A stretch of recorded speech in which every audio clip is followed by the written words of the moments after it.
جنگل کے قریبی جزیرے کے برفانی علاقے میں ایک ظالم ملکہ حکومت کرتی تھی، جہاں ملکہ کی اجازت کے بغیر کوئی چڑیا بھی پیر نہیں مار سکتی تھی۔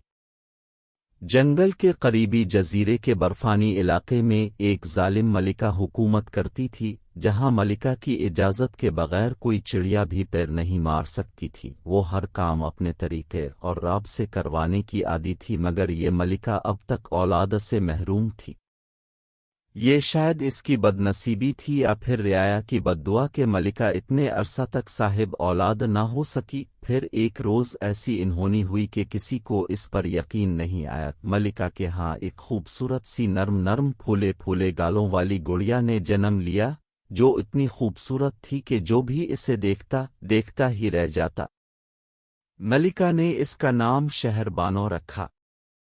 دن گزرتے گئے اور شہر بانو بڑی ہونے لگی، لیکن ایک حیرت انگیز بات یہ تھی کہ اولاد کی دولت پا کر بھی ملکہ کے رویہ میں کوئی فرق نہیں آیا تھا، بلکہ وہ پہلے سے زیادہ مغرور ہو گئے۔ شہزادی شہر بانو کبھی کبھی اپنی ماں کے رویے سے پریشان ہو جاتی تھی۔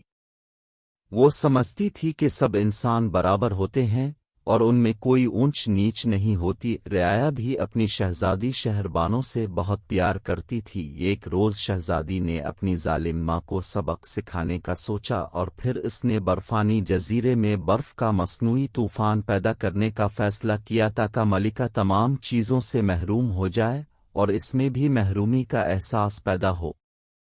اگلے روز ملکہ اپنے وزیر کی کسی غلطی پر گرج رہی تھی کہ محل کا دربان پریشانی کے عالم میں ملکہ کو طوفان کی خبر دینے پہنچا۔ یہ سن کر وہ سخت پریشان ہو گئی۔ اب تو اسے اپنے سب ظلم یاد آنے لگے جو اس نے رعایا پر ڈھائے تھے۔